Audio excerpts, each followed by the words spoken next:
What's good, y'all? It's your boy Brody, and welcome back to the Broadcast Network. Hope everybody's doing good today. And I'd like to send a very special congratulations to the LSU Tigers, who won the Women's National Championship yesterday in a great final game. Although the final score wasn't as close, I thought it was a great game, up and down. Had some comebacks in there, some compelling stories, including what is probably the biggest story coming out of this game, which is Angel Reese doing the "You Can't See Me" to Caitlin Clark after she did that to South Carolina on Friday. Excuse me, I'm sorry, get my dates mixed up. And the controversy surrounding that is the fact that people on social media are calling Angel Reese classless and ghetto and all these other sorts of racial tropes that typically happen when a black athlete does something towards a white athlete. And I'm tired of seeing that. I hate seeing that because yesterday's game, I think, is going to be a bigger deal than in the future going forward than people really realize.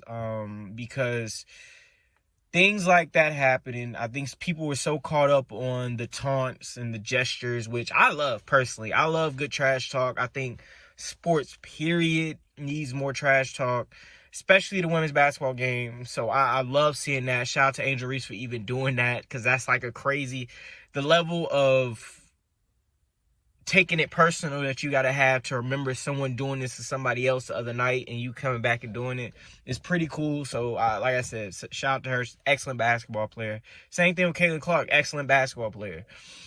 And I think the thing from yesterday's game that will be missed and overlooked because of all the BS that, of course, the media and these narratives have to have is Angel Reese and Caitlin Clark have the potential to be the first major women's basketball rivalry amongst players. And when I say that, I mean, I think they both have the ability to play or will be playing college basketball again next year. And on top of that, they're both hoopers, man. They're both ballers. So there's a chance we'll see a rematch between these two in the women's national championship game next year.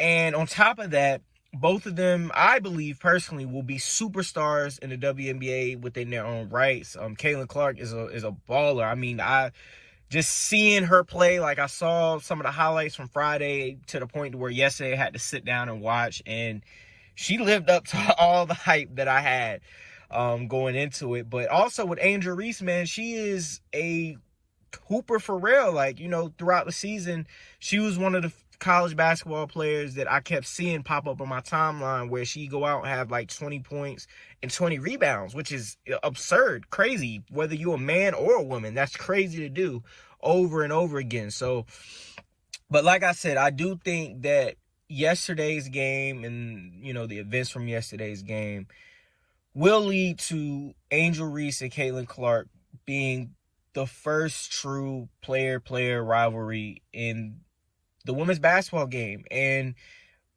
truth be told, that comes with some of the parallels that were with the NBA. The NBA had rivalries before amongst players, but they were oftentimes kind of about the teams.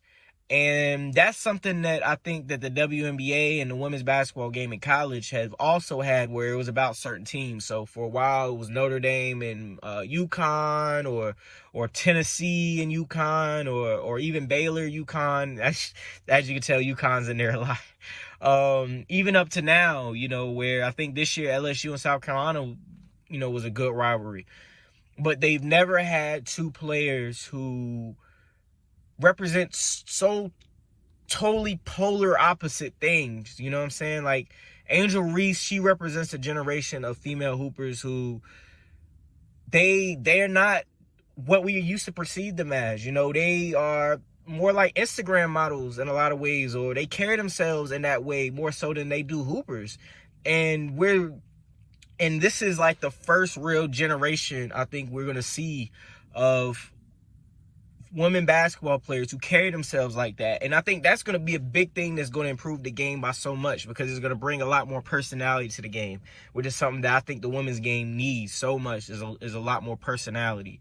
And then Caitlin Clark, who is just, like I said, she's a hooper. She's a competitive spirit. She is the carry the team on my back girl. And as just a basketball player, as somebody that's just a fan of the game, you gotta love that sort of spirit. And I think that we saw the first chapter of that story yesterday with them playing national championship game.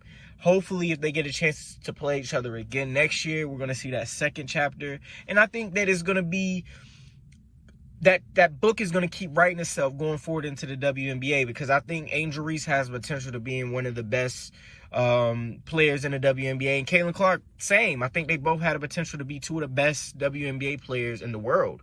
And why not, as a league, build yourself around that rivalry? Because it's the same thing the NBA did with Magic Johnson and Larry Bird, and we've seen kind of how things played out with that. So it's just an evolution of the game. It's just an evolution of the sport, and I cannot wait to see what yesterday's game, the impact of, the viewership, the conversations that have been started about, trash talking, especially amongst black women in sports, and how it's looked at differently.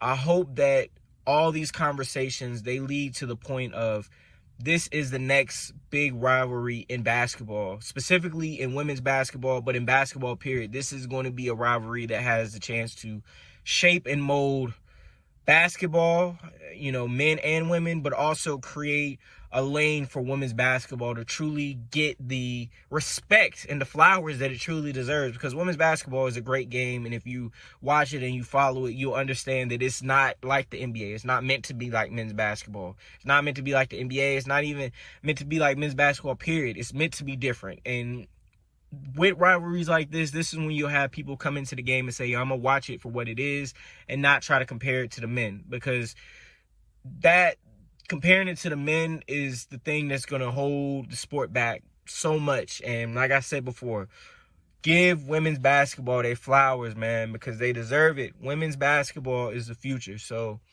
y'all better hop on board now. Y'all better pay attention to this rivalry, because I'm going to be watching it for sure. I'm going to be checking it out. I'm going to be seeing what's going on. And it's going to really lead me to want to follow women's basketball in college, especially in college next year, to see what happens, to see if they get to play again. So y'all let me know what y'all think in the comments section below. How did y'all feel about Angel Reese doing the You Can't See Me, talking trash to Caitlin Clark in Iowa? How do you feel about these two women in general as basketball players? Do you think that they believe they lived up to the hype? Especially someone like Caitlin Clark, who dominated against South Carolina. Do you think that they lived up to the hype? And do you see this becoming a rivalry in the women's game? And if so, how do you think this will kind of create a future for the women's game? Just give me your thoughts and everything below. And it's your boy Brody. Thank you for watching the Broadcast Network. Please be sure to like, share, comment, subscribe, do all the fun things I normally ask you in these videos.